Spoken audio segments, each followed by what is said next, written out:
untuk flow kelas tu. Tapi aku tak tahu. Aku tak tahu.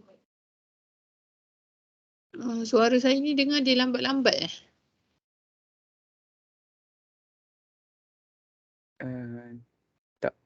Tak rasanya. Oh tak, okey. Jadi kita mulakan kelas kita sebelum sebelum kita nak semak Google Form semua, kita pergi dulu ke tajuk kita pada hari ini, iaitu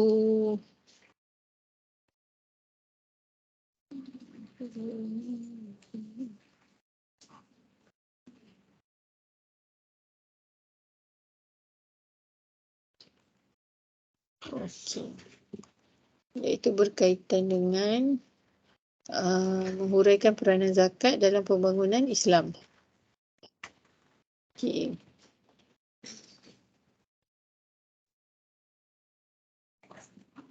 Okey, siapa boleh volunteer bagi tahu apa maksud zakat? Siapa tahu? Bila awak kena bayar zakat? Bila dah cukup dan berkemampuan. Oh, bila berkemampuan. Bila biasanya awak bayar zakat? Zakat fitrah, bila kena bayar? Bulan Ramadan.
Okey, minta maaf ada gangguan sikit. Okey, saya download kehadiran dekat ni je ya. Dekat ni nanti lama sebab kita pun nak habiskan pukul 1:30. Sejam je kelas. Okey, tadi ada yang jawab bila dah cukup kita akan bayar zakat lah. Dan bila biasanya kita kena bayar zakat fitrah? Bila? Sebelum hari raya.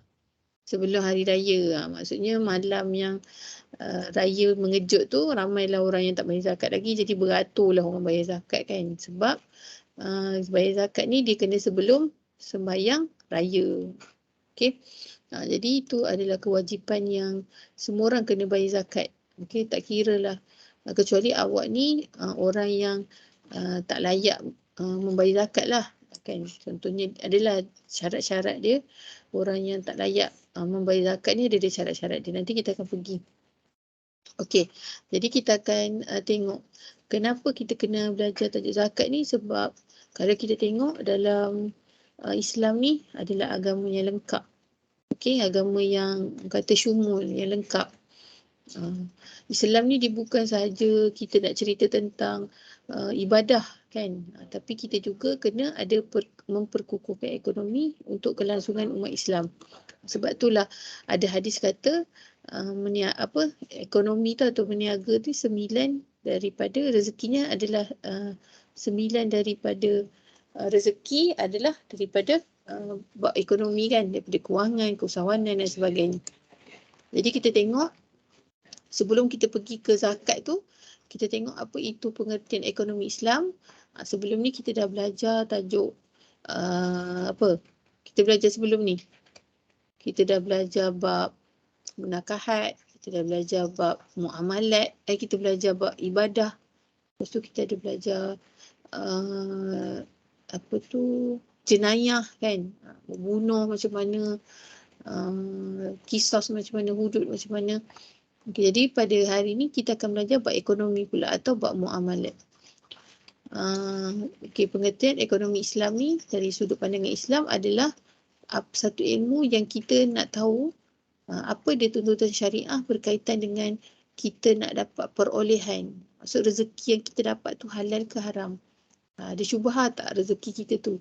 Lepas tu kita nak guna benda tu. Contoh kita guna produk bank. Bank tu bank Islam ke bank konvensional. Lepas tu kita nak uruskan sumber tu, nak uruskan macam mana. Kita boleh ke ambil riba daripada pengurusan ekonomi tu? Tak boleh.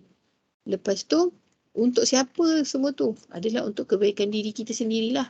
Rezeki yang kita bagi pada anak-anak kita, ada ke rezeki yang syubhah dan sebagainya. Lepas tu kita nak bagi pada masyarakat kita nak sedekah pada masyarakat, dan terakhir adalah untuk negara. Sebab apa kita buat semua ni? Sebab apa?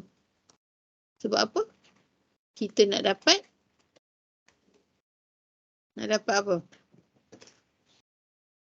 Last nak dapat apa? Reda Keredaan Allah.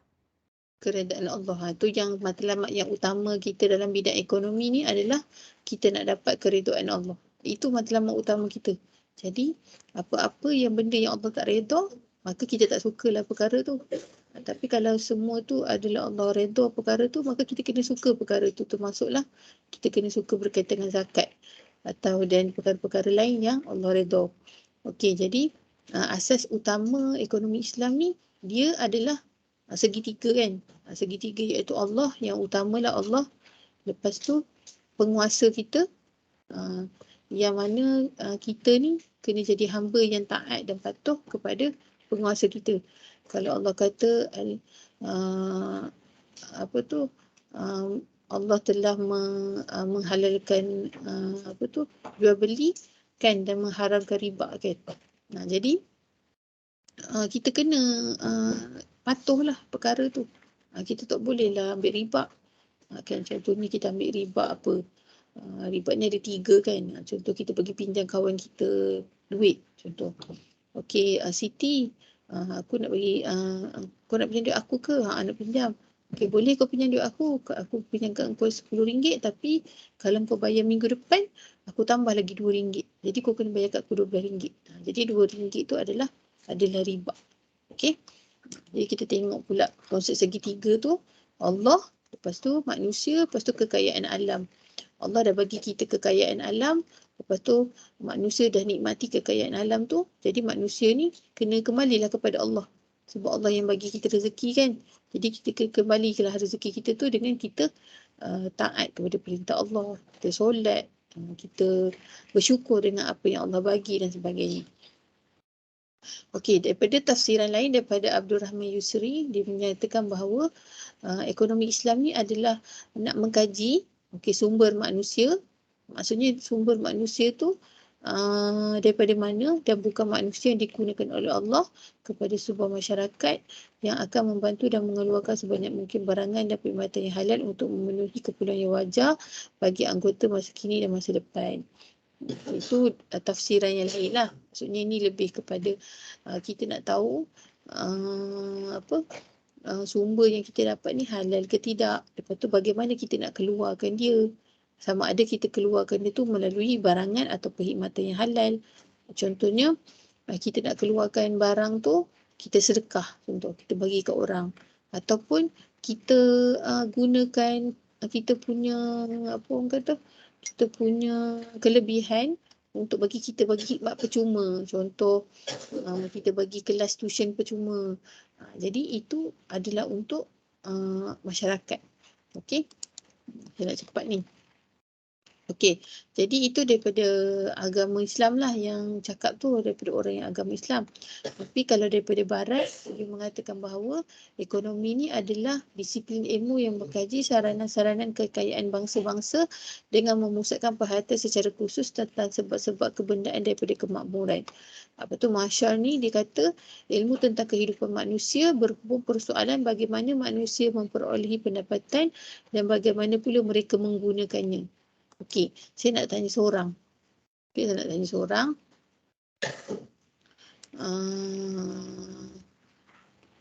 Apa ya? Saya nak tanya Ahmad Danish. Ahmad Danish. Ahmad Danish ada? Ahmad Danish ada?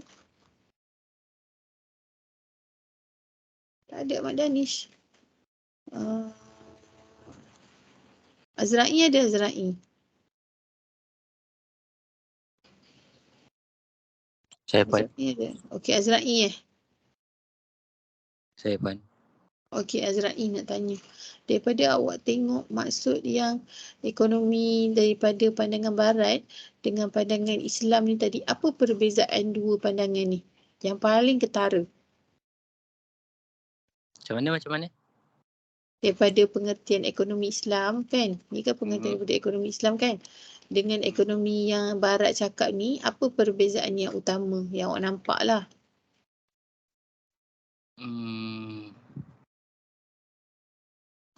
Ni yang Islam punya. Cuba baca. Islam punya kan. Okey dah. Dah Okey. Puan. Ya, yang ni yang Barat. Apa perbezaan yang awak nampak?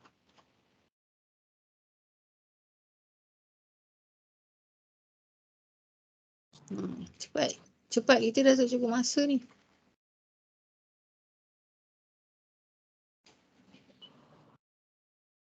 Saya kurang faham. Yelah daripada pengertian ni tadi, apa perbezaan dia? Cuba fahamkan. Ke awak tak nak faham kan? Awak pandai membaca kan? Habis tu takkanlah tak faham. Bukannya ayatnya susah sangat pun. Mungkin ni kot. Islam dia Ya. mengikut apa syariah. Kalau Barat dia lebih pentingkan ilmu harta dan rohani, disiplin macam tu. Okey, betul lah tu. Apa cakap awak tak faham? Bagilah tepukan sikit dekat si Azra'i ni. Ada tak jawapan lain yang siapa volunteer nak jawab? Perbezaan yang ketara lah. Ada tak? Siapa nak jawab? Yang dia ada pandangan lain. Ada tak? Ustazah, saya nak try. Okey, siapa tu? Fatin, okey, Cuba tengok perbezaan. Okey. Pada pandangan saya, kalau Barat ni dia mempunyai harta persendirian atau mempunyai kebebasan dalam perdagangan. Kalau dalam Islam dia melalui pemerintah daripada yang mempunyai kuasa untuk menentukan cara harta kekayaan tu digunakan. Ya, betul. Terima kasih Fatin. Bagi tepukan kat Fatin. Okey, jadi maksud Fatin tadi tu, siapa yang saya jelaskan lagi maksud Fatin ni, maksudnya kalau yang Barat ni, dia ikut suka dia lah. Dia nak bagi kat siapa kan. Dia tak ada lah benda yang khusus. Tapi kalau kita tengok ekonomi Islam ni, kita ada zakat, kita ada sedekah, kita ada wakaf, kita ada hibah. Jadi dia dah ada dah tempat-tempat yang kita boleh gunakan untuk harta kita tu. Okey, dan yang terakhir sekali saya nak tambah adalah kalau kita tengok maksud ekonomi daripada Barat dengan ekonomi Islam ni adalah kita meletakkan Allah tu sebagai tempat yang utama. Kalau Barat ni kita tak nampak pun dia cerita tentang ekonomi ni adalah untuk mendapat keredaan Allah, tak ada. Okey, macam Azra'i cakap tadi tu dah hampir-hampir kan. Jadi tak ada. Dia lebih kepada disiplin ilmu, nak mengkaji kekayaan, macam mana kita nak perolehkan pendapatan, tapi dia tak ada apa orang kata matlamat yang last. Dia tak ada. Okey. Jadi itulah definisi konvensional, yang mana ilmu ni dia mengkaji tingkah laku manusia je. Kalau kita mengkaji tingkah laku manusia, tetapi kita ada matlamat kita adalah untuk mendapat keredaan Allah. Tapi kalau matlamat konvensional ni dia terhad kepada yang mempunyai pelbagai kegunaan je. Okey, dia menyerahkan manusia ni menentukan matlamat hidup dia. Okey, dia yang menentukan matlamat. Contohnya, okey, aku nak kerja sebab aku jadi kaya. Lepas aku jadi kaya, kita nak jadi apa? Saya nak jadi kaya lagi. Lepas jadi kaya lagi, nak jadi apa? Saya nak memerintah dunia. Lepas dah memerintah dunia, jadi hidup dia sentiasa tak mencukupi. Tapi kalau orang Islam, ekonomi Islam, kita nak jadi kaya sebab apa? Kita nak membantu orang lain. Kita nak dapat keredaan Allah. Jadi itu adalah perbezaan di antara konvensional dan Islam lah. Okey, ciri-ciri ekonomi konvensional ni dia terpisah daripada agama. Lepas tu dia berlandaskan kebebasan individu. Lepas tu dia mementingkan bagaimana dia nak kumpulkan modal dan harta. Tapi dia ketepikan soal halal dan haram. Okey, dia tak kisah. Macam contohnya kita cerita tentang Robin Hood. Siapa tahu cerita tentang Robin Hood? Siapa boleh respon? Mesti ada kan cakap tentang Robin Hood. Apa tu? Haris Syafiq. Macam mana Robin Hood? Macam mana Robin Hood yang awak tahu?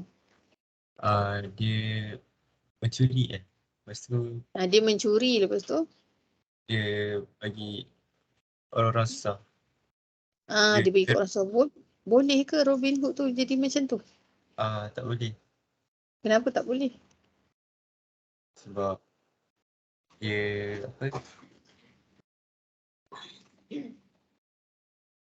Sebab mendapatkan sumber dari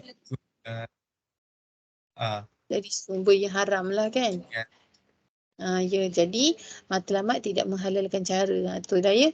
Jadi kalau benda tu ada unsur horor, ketidakpastian, ada pertaruhan, ada riba. Jadi tak boleh. Kalau kita tengok cerita Robin Hood memanglah nampak macam mulia. Tapi sebenarnya dia berdosa. Tak boleh ambil harta orang lain untuk kita tolong orang lain. Kalau nak ambil harta kita sendiri. Okey. Walaupun orang lain tu harta dia banyak harta yang riba dan sebagainya, tapi bukan hak kita untuk ambil harta dia. Okey, ni ciri-ciri ekonomi konvensional adalah berdasarkan kezaliman, penindasan, mementingkan diri sendiri, monopoli, okey, kebaziran. Lepas tu tak menjaga keseimbangan antara hak individu dan hak sosial. Okey, ni banyak lagi, nanti saya bagilah slide ni. Kenapa boleh gerak ni kan? Okey, ciri-ciri ekonomi konvensional ni antaranya adalah feudalisme, kapitalisme, sosialisme, komunisme. Dalam banyak-banyak feudalisme, kapitalisme ni semua ni mama ni, boleh tak terangkan satu je yang awak faham? Apa dia? Zainul boleh, Zainul?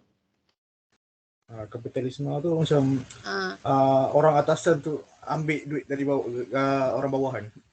Okey, betul. Di kapitalisme tu maksudnya orang yang kaya akan bertambah kaya, orang miskin akan bertambah miskin. Fikri, boleh tak respon apa tu komunisme? Sistem ekonomi komunisme. Fikri ada Fikri? Fikri rajin respon. Ada. Ya Fikri. Fikri tahu tak komunisme ni apa? Komunisme ni dia politik. Komunis. Macam mana komunis? Ni rakyat Semua harta tanpa negara dia rampas. tak semua. Ya, di semua harta rakyat adalah milik Komunis. Milik negara. Faham tak? Negara. Milik negara. Okey, terima kasih. Bagi tepukan kat semua orang yang respon hari ni. Awak tak nak respon, bagi tepukan kat respon tu. Saya bagi mini love untuk semua orang. Okey. Jadi kapitalisme tadi Zainul dah bagi tahu kan, feudalisme ni adalah sistem ekonomi beraja. Maksud raja yang menentukan. Okey, kalau kapitalisme ni adalah orang yang kaya ni dia boleh manipulasi. Contoh dia buat bisnes. Okey, lepas tu dia dah manipulasi orang bawah. Kan macam kilang macam tu. Sosialisme ni dia separuh-separuh.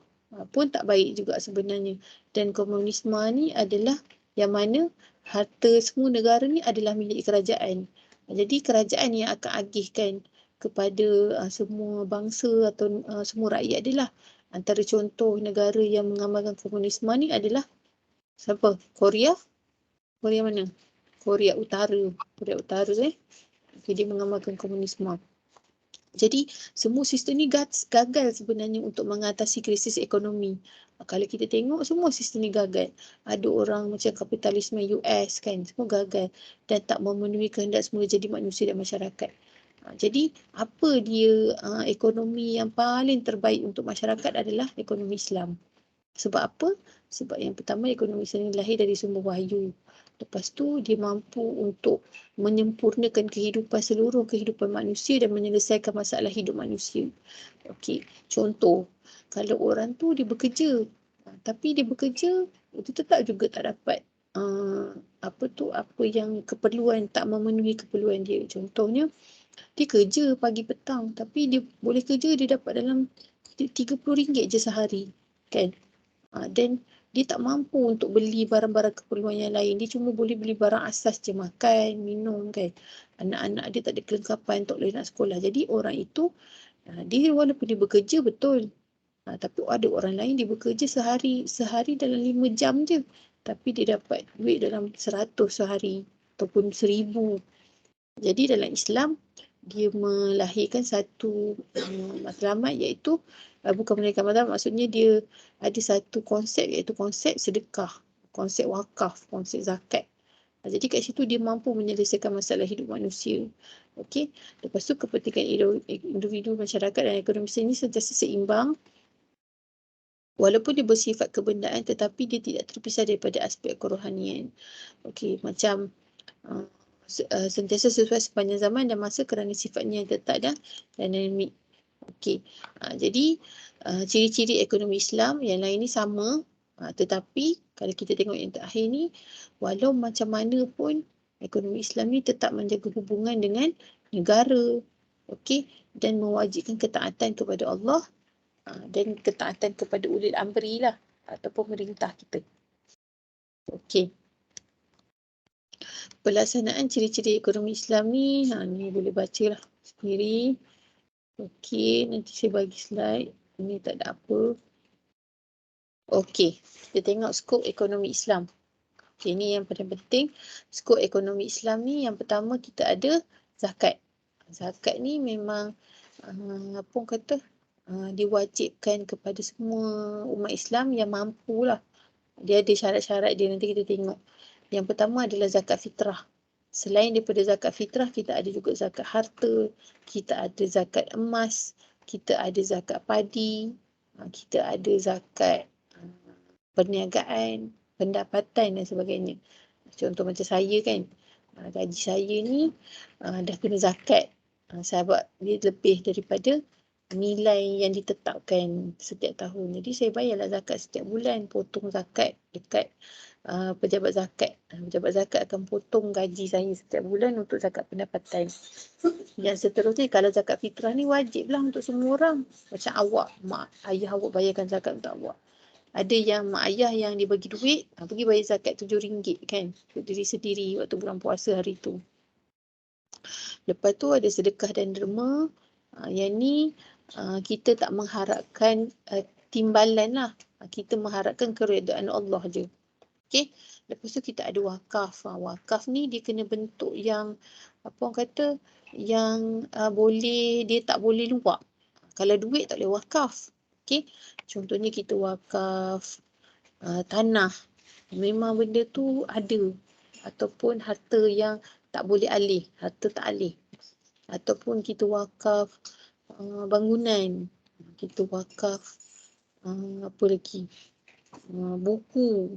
Dan syarat wakaf ni kita tak boleh bagi kat orang yang persendirian. Contoh awak cakap, saya nak wakaf dekat city lah. Tak boleh. Wakaf ni dia kena digunakan untuk semua masyarakat Islam. Okey, dan seterusnya ada Baitul Mal. Baitul Mal ni adalah tempat penyimpanan macam harta-harta Islam lah kalau dulu. Contoh harta wakaf ni letak kat Baitul Mal. Tapi kalau sekarang Baitul Mal ni lebih kepada nak membantu orang susah, kan, orang yang anak yatim, letak Baitul Mal. Seterusnya hutang. Kan kita hutang, qardu hasan, hutang biasalah, tapi dalam hutang Islam ni kita tak boleh ambil interest atau bunga dan lain-lain sumber kebajikan. Okey, ni adalah ekonomi perdagangan dan ini adalah ekonomi kenegaraan. Boleh belilah, jual beli, mudharabah. Okey, tak apa.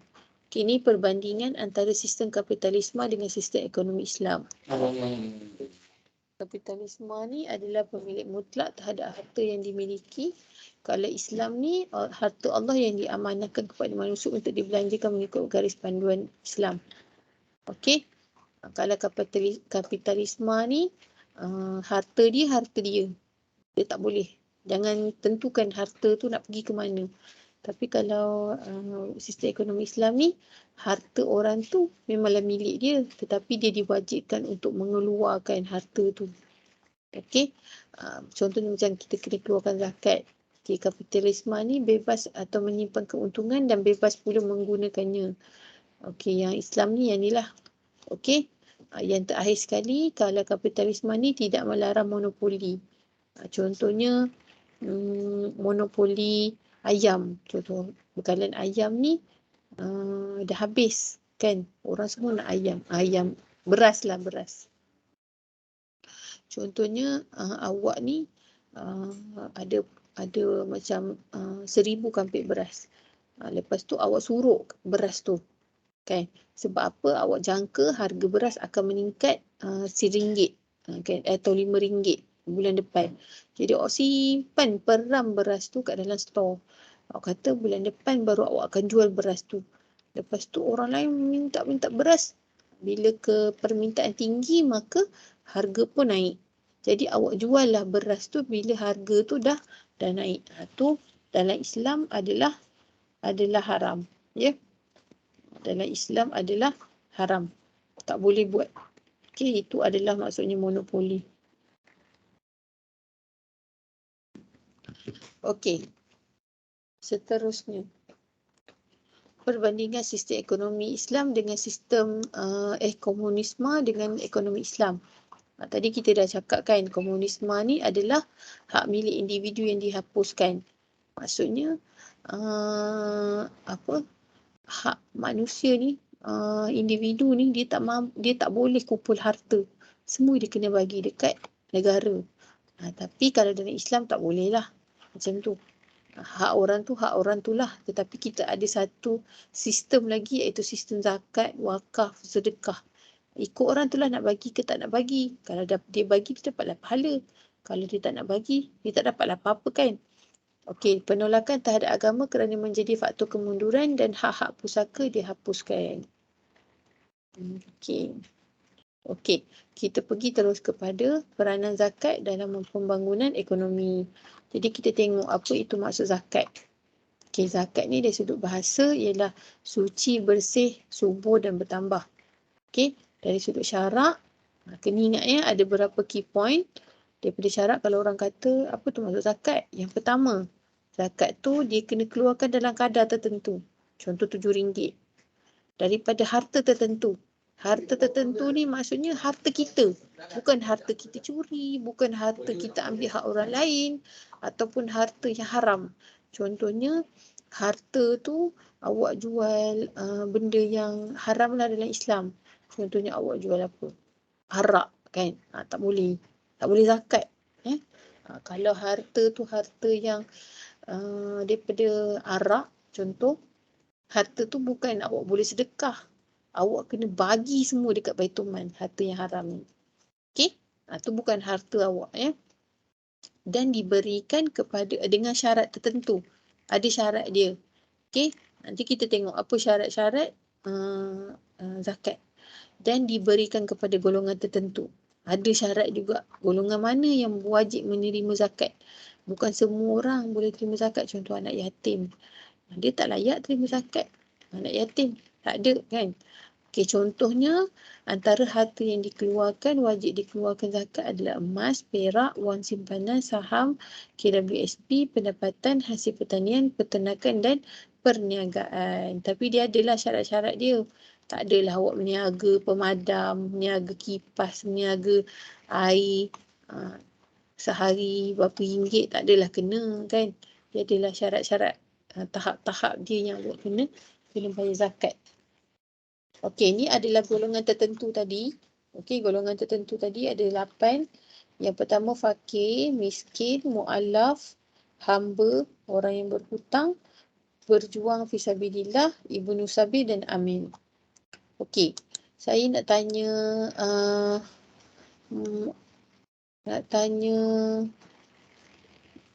siapa yang saya jarang tanya dia.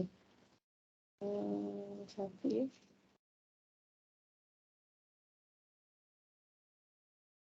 Amni. Ada Amni? Amni ada?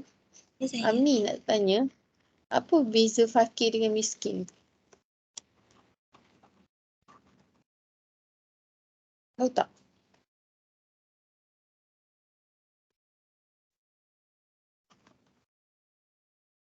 Amni jangan search kat Google. Apa dia beza fakir dengan miskin?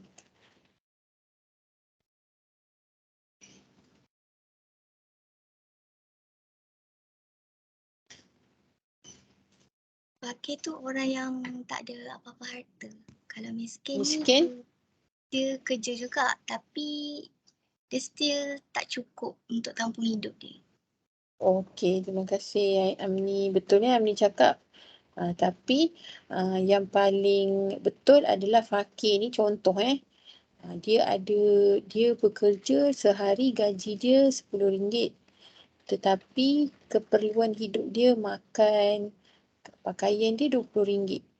Okey, itu namanya fakir. Maksudnya keperluan dia tu melebihi pendapatan dia. Tapi kalau miskin adalah orang yang keperluan dia RM20, gaji dia RM20. Cukup-cukup. Itulah makan, tempat tinggal, pakaian dan sebagainya. Mu'alaf ni macam biasalah. Mu'alaf ni orang yang baru masuk Islam. Walaupun orang tu orang kaya, tetapi kalau namanya mu'alaf, dia layak untuk menerima zakat. Hamba, orang yang berhutang. Yang ni semua ada perbincangan ulama' lah ni. Dan yang terakhir adalah amil. Siapa tu amil? Siapa tahu? Orang yang berkuasa memungut zakat. Ya, orang yang berkuasa memungut zakat. Itu orang amil. Orang amil pun dapat zakat. Tapi dia adalah hak-hak dia. Bukan semua ya. Ini adalah dalil zakat. Ambillah sebahagian daripada harta mereka menjadi sedekah supaya dengannya engkau membersihkan mereka dari dosa dan mensucikan mereka dari akhlak yang buruk, dan doakanlah untuk mereka kerana sesungguhnya doa itu menjadi ketenteraman bagi mereka. Kalau kita tengok zakat ni berapa ya?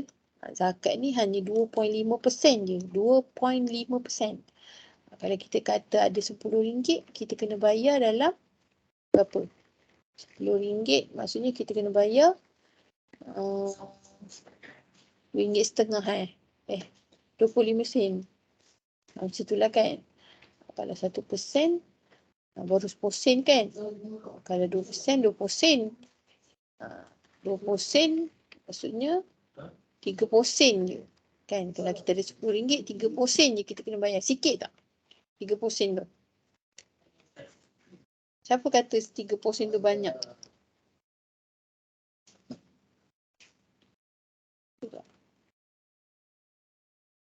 Betul lah. Sebab dia sayang harta. Sikit je kan. Kalau awak ada Sikit RM10, darab dengan 2.5%, 25 sen betul lah. Tapi cuba kalau ada 2 juta. Berapa kena bayar zakat? Kalau 2 juta, berapa? 25,000. Kalau dia 1 juta. Dalam 2,500 ke 25,000 macam tu lah kan. Kan rasa macam banyak kan. Tapi Allah nak uji awak. Takkanlah awak ada 1 juta, dalam 2,500 orang tak nak bayar. Jadi kat situ kalau kita orang yang tamak, maka kita tak naklah bayar zakat tu. Jadi cuba kira balik. Kalau orang tu ada 1 juta dalam akaun dia tak pernah bayar zakat selama 20 tahun. Dia kira balik, kena bayar zakat tu. Terutamanya zakat padi. Zakat padi dia bukan 2.5%, dia 5%. Kalau dekat orang yang ada padi ni kan, kalau mak ayah awak ada padi, cuba tanya mak ayah awak tu, bayar tak zakat padi 5% setahun?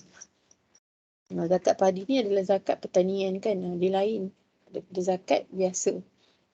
Tanya ayah, bayar zakat tak? Kalau tak bayar zakat, ayah bayarlah sebelum ayah pergi. Kan, nanti barulah harta tu diberkati dan sebagainya. Okey. Ini adalah syarat wajib zakat yang saya cakap tadi, syarat yang tertentu. Okey. Yang pertama, of course, dia kena Islam. Yang kedua, dia kena merdeka. Yang ketiga, dia sempurna milik. Kita tak boleh zakat harta orang lain. Okey. Contoh saya nak zakat harta Afif, tak boleh lah. Ataupun Afif nak zakat harta Fikriah, tak boleh. Mesti sempurna milik. Lepas tu harta yang usaha yang baik sebagai sumber zakat. Maksudnya kalau orang tu dia buat kilang ladang anggur untuk buat arak, tak boleh lah. Harta tu dah haram. Jadi harta usaha yang baik. Cukup nisab. Cukup nisab ni maksudnya cukup syarat nilai dia tu.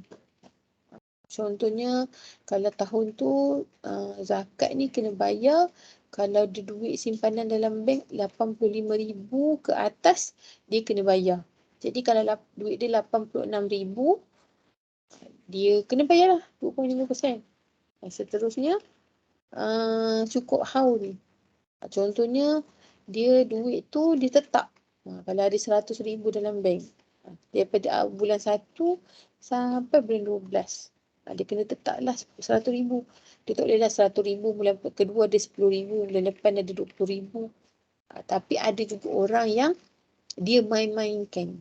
Dia macam dia tak nak bayar zakat, dia nak tenangkan hati dia, dia keluarkan, dia masukkan supaya dia tak nampak, dia tak kena zakat. Itu menipu lah. Itu dia dengan Allah lah kan.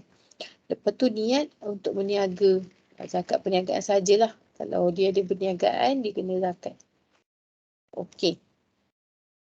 Jadi ni adalah penerangan dia lah. Nanti awak boleh baca sendiri. Okey, ni adalah jenis-jenis zakat.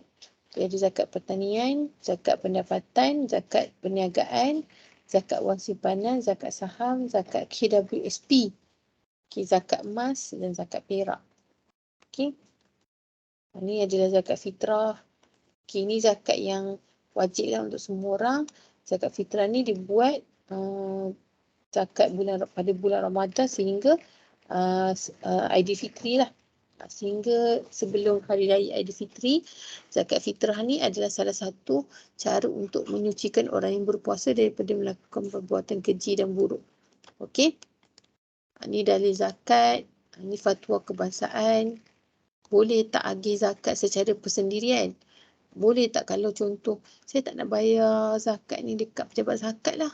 Saya nak tolong orang lain yang saya rasa macam orang tu susah. Okey. Jadi Muzakarah kata tidak perlu dibuat sepenuhnya sah sekiranya diagihkan kepada asnan yang layak. Okey. Maksudnya boleh. Okey. Lepas tu hukum menolak zakat, orang yang menolak membayar zakat kerana mengingkari kewajipan terhadap zakat, ini hukum dia lah. Dan orang yang menolak membayar zakat adalah berdosa besar. Hikmah pensyariatan zakat. Ini adalah hikmah dia. Boleh baca sendiri. Yang paling penting adalah dia dapat membersihkan hati kita dari sifat kedekut. Kalau orang tu kedekut, nak keluar pusing pun kedekut kan. Jadi itulah hikmah pensyariatan zakat. Okey. Sampai situ sahajalah kelas kita hari ni.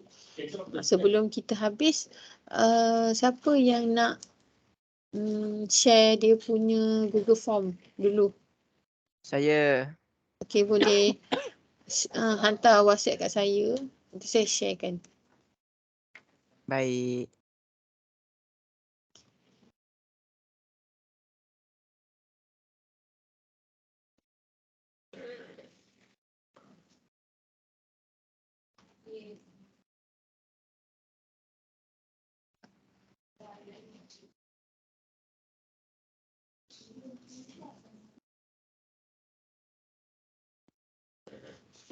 Okay, kita tengok Google Form daripada siapa ni? Afif. Okay, kumpulan Afif. Okay, kita tengok dulu. Afif ni dia.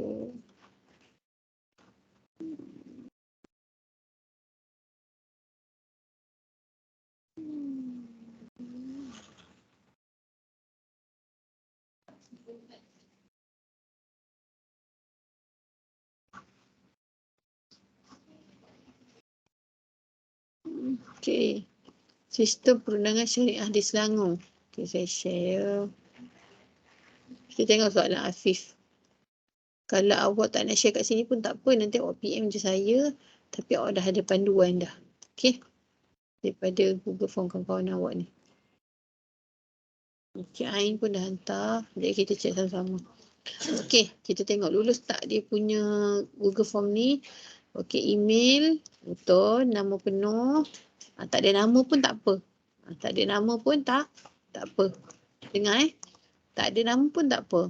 Okay, sebab takut orang kadang-kadang dia tak nak letak nama. Okay, jangan letaklah nama pun. Kan kalau nak letak nama pun boleh. Umur pun boleh. Jantina lelaki. Status bekerja ke belajar. Okay, boleh. Lulus. Jika anda sebagai siswa dia buat tajuk sistem perundangan syariah di Selangor. Kita nak buat tinjauan je. Dia tahu ke tak?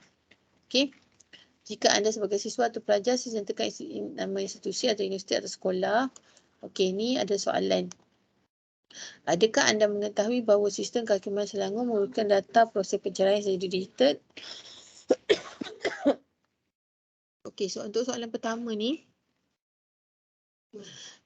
kita tak perlu pun tanya dia proses secara digital. Kita kena tanya dia, boleh tak sistem syariah, tahu tak sistem kehakiman syariah di Selangor ni ada proses perceraian. Tu pun dah cukup. Okey? Tapi awak nak buat ni pun boleh. Saya ni tak boleh juga. Tapi awak boleh buat seringkas yang mungkin. Sebab kita nak tahu dia tahu ke tak ada sistem kehakiman syariah ni. Contoh, ini boleh. Bukan saya cakap tak boleh. Tapi awak boleh juga buat ringkas macam tu. Okey. Soalan kedua, adakah anda mengetahui bahawa anda boleh menuntut ganti rugi pertunangan atau perkahwinan yang terdapat di Mahkamah Syariah Malaysia? Ni pun boleh. Okey. Ni pun boleh. Okey. Ni pun saya setuju. Apakah pandangan anda terhadap sistem perundangan syariah di Selangor? Pun cantik. Pada pendapat anda bahawa sistem perundangan syariah di Selangor ni adalah masih relevan? Betul. Terdapat 3 bahagian struktur organisasi. Adakah anda mengenai struktur tersebut? Pun betul. Okey, boleh. Okey. Tahukah anda kesalahan yang berkaitan dengan keimanan seorang juga merupakan salah satu bidang kuasa jenayah yang terdapat dalam sistem perundangan syariah? Okey, yang ni berkaitan keimanan. Yang ni boleh ubah sikit lah, soalan lain lah. Tukarlah. More kepada dia tahu tak. Cuba ubah soalan nombor 6 ni. Okey. Pernyataan di bawah, pada pandangan anda, adakah penubuhan tersebut dalam bentuk penduduk masyarakat seperti Selangor? Okey, ini pun saya setuju. Adakah usaha untuk meningkatkan taraf sistem perundangan syariah di Selangor dapat diperbaiki selama bagi melakukan dalam ini pun cantik. Pada pendapat anda, adakah hukuman di Mahkamah Syariah bila menggunakan kes jenayah di Negeri Selangor? Kes jenayah syariah kes jenayah syariah. Okey. Tambah. Pada pendapat anda, perlukah Mahkamah Syariah mengadakan hukuman wuduk untuk menggunakan jenayah? Okey, ini pun boleh. Okey, yang tu je. Dapat tak? Kumpulan Afif. Dapat? Okey, dah ya. Kita pergi kat kumpulan lain. Sekejap. Boleh juga nak bincang personal dengan saya. Nanti kita bincang personal. Yang ni yang sempat je lah. Sebab kita pun dah habis kelas dah ni. Lagi 5 minit. Okey, ni daripada Ani. Betul. Itu tak Ani maksud saya. Ani ke WhatsApp saya? Betul tak Ani WhatsApp saya ni? Ani ke nama awak? Ani Ain. Ani pula. Apalah Ani. Okey. Ain. Ini ke pula Ain. Okey, umur, jantina, status. Okey, next. Oh, saya kena jawab ke? Tak apalah, saya jawab je lah ya. Okey. Kerja. Okey. Adakah anda sering meluangkan masa bersama keluarga? Ya. Kerap ya. Adakah anda menceritakan masa yang sedang anda? Ya. Ini soalan ni pun dah. Okey, soalan ni pun simple kan nampak? Ni saya setujulah ni maksudnya. Okey, pada pendapat anda, adakah seorang anak wajar merupakan ibu? Tidak. Okey, hubungan serta keluarga dapat dieratkan jika keluarga sering meluangkan masa. Ya.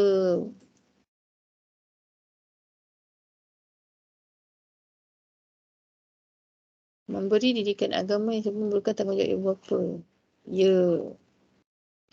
Ya atau tidak pun boleh. Ya, tak ada masalah.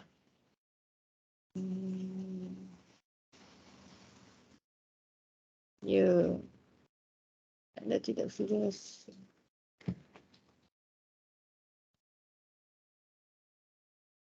Anak tidak wajib bersetuju dengan pilihan orang tuanya jika kedua orang tuanya memilih pasangan untuknya. Yang ni Ain, soalan ni macam pening. Setuju ke tak setuju? Patutnya kat sini lah. Setuju ke tak setuju? Ke macam mana soalan ni? Boleh tak respon? Ada kesalahan sikit kat soalan tu Puai. Jadi yang ni betulkan ya. Jadi betulkan yang ni. Apakah pandangan anda terhadap seorang yang tidak melaksanakan? Okey, yang ni pun boleh. Okey, soalan yang Ain ni boleh lah. Ya tidak pun tak ada masalah. Okey, dapat tak?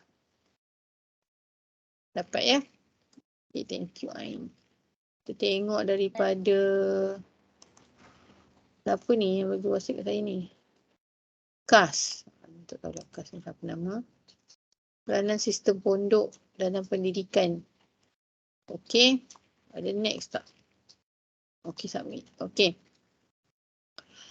Yang ni macam soalan 1, soalan 5, 6, 7, 8, 10. Okey. Sebenarnya 8 soalan pun okey dah juga ke 8 ke 10 kan. Okey, nama pun tak perlulah rasanya. Nama nanti orang tahulah nak jawab apa kan.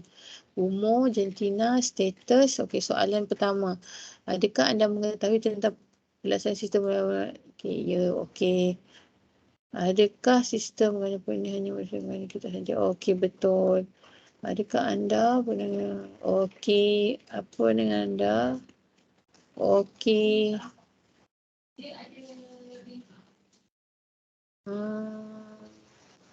Ni pun cantik soalan 5.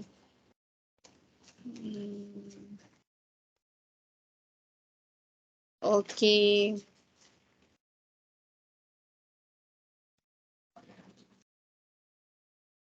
Ni pun boleh.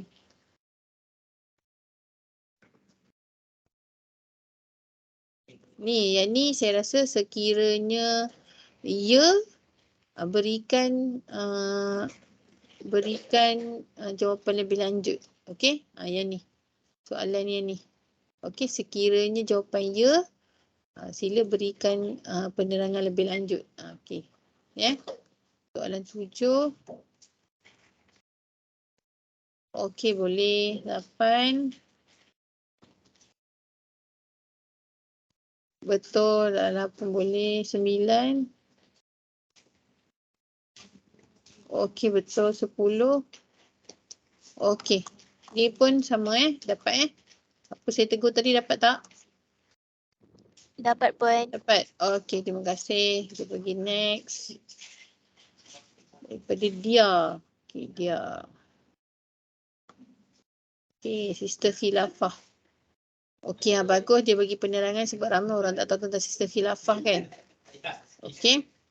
Email, nama ni tak perlu. Pentadbiran zaman kini semakin mengikut sebuah barat daripada setengah. Okey, boleh. Soalan kedua. Pemimpin zaman kini ni macam mana ni? Cuba jelaskan balik. Siapa ni dia? Pemimpin. Saya yang buat. Okey. Apa maksud pemimpin zaman kini ni? Zaman Maksudnya kini ni apa? zaman sekarang lah. Kalau boleh kecilkan, maksudnya kat Malaysia ke? Soalnya pemimpin di Malaysia lah. Pemimpin. Adakah ada persetuju pemimpin di Malaysia ni menjalankan perjuangan Islam? Macam tu. Okey?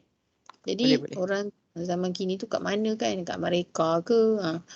Okey, 3.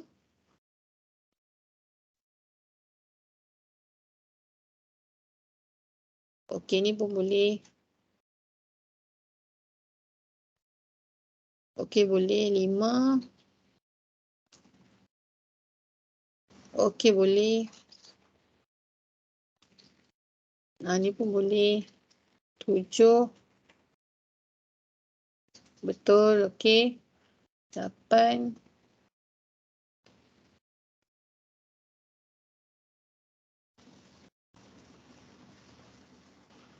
Pelantikan khalifah ni, okey, boleh Okey, ni option lah. Okey, ni pun boleh ni, dapat apa yang saya buat teguran tadi. Next. Boleh Ustazah.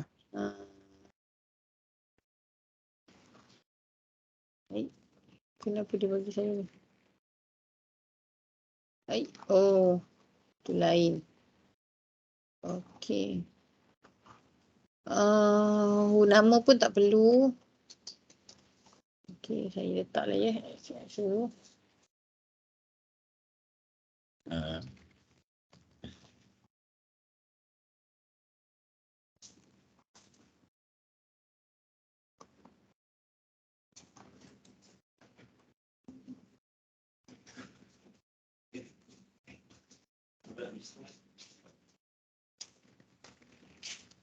Okey, yang ni kumpulan siapa ni tadi? Apa nama dia? Nur Farah Farah Najwa Farah. Okey. Yang ni jenis muamalat, jenis produk produk muamalat yang anda ketahui. Okey. Produk muamalat. Apakah hukum muamalat dalam Islam? Okey, ni boleh. Yang ni betulkan.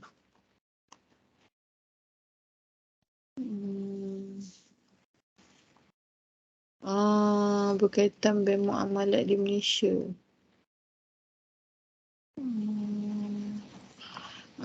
Okey, jap.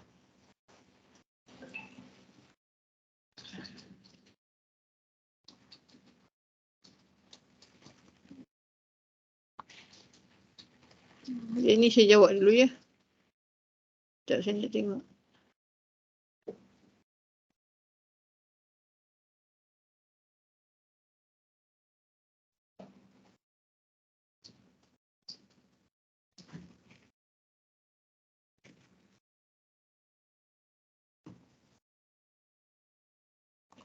Soalan awak ni macam lari sikit. Kejap pasal bank muamalat, kejap pasal muamalat, mana satu?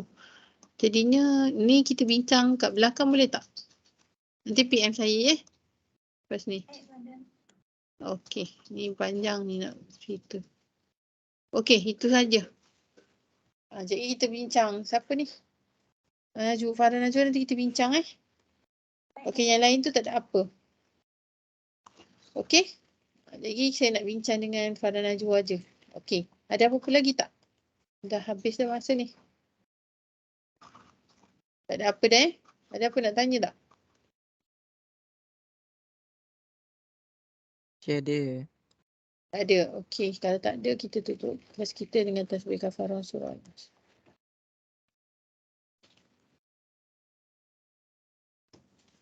Okey. Assalamualaikum warahmatullahi wabarakatuh. Waalaikumsalam. Terima kasih Terima kasih Ustazah. Sama. Terima kasih Ustazah. Ustazah.